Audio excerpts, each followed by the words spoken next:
Hi and welcome back to Primera Sports. Something slightly different today. As opposed to doing a review on a set of wheels or a frame or a bike, we're going to be having a look at nutrition.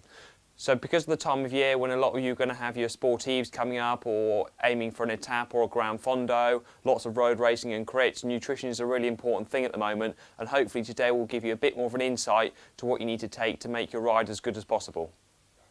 So we'll start off by having a look at hydration. The energy drink, which will predominantly contain carbohydrates with a very small amount of electrolytes. So the energy stuff is going to give you the energy for when you're riding. You'll generally need this all the time, and you can mix it, normally mix a sachet or a couple of scoops of a tub with water. There's then the hydration tablets. Different to energy because these won't give you your energy, it's purely just a hydration. Especially in the heat when you sweat, the key electrolytes that you lose will be sodium, magnesium and potassium. Whereas the energy drink won't necessarily replace the electrolytes, that's when the hydration tablets are good. You can also mix a hydration tablet with the energy drink, so you're then replacing the electrolytes, which should hopefully reduce the ability to cramp, and then the energy drink to give you energy whilst you're on the bike. So now for the actual nutrition side itself. Each rider should roughly look to consume per kilogram of body weight 1 gram of carbohydrate. So typically for a 60 kilogram rider, approximately 60 grams of carbohydrate per hour. And there's a few different ways you can get that. Through a traditional energy bar. These are quite hard as well, so you would need to generally digest these down with water.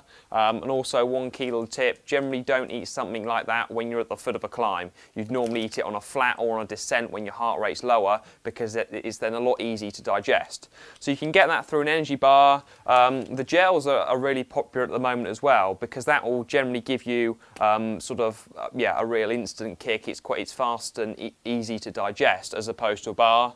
The power shots are very good, so you just you could actually empty the contents of that into your back pocket and take 1 or 2 of these every 10 to 15 minutes. Caffeinated gels are excellent. You'd normally save these, or you would definitely save one of those to the back end of a ride, normally within the last sort of hour to an hour and a quarter. If you were to take a caffeinated energy gel, that should give you the kick to get you through the remainder of the bike ride. But again, do save that to the end of the ride.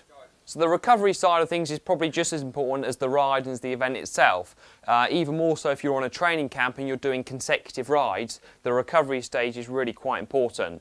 And that pretty much starts as soon as you put your bike back straight onto one of the recovery drinks. What this does, straight away it gets a lot of protein to help rebuild the muscles that you've damaged from when you're riding, and also a small amount of carbohydrates.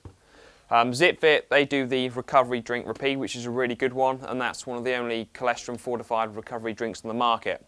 As well as the recovery drinks, also SIS Rego, they do a really good one as well, and would probably recommend with all of these. And it will say, depending on the brand, you can either mix it with milk or with water.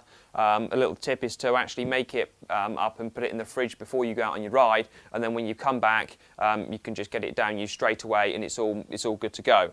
There's also the recovery bars, which is, same kind of principle as an energy bar, but as opposed to having predominantly carbs, this has got, a large amount of protein, then with a small amount of carbohydrate.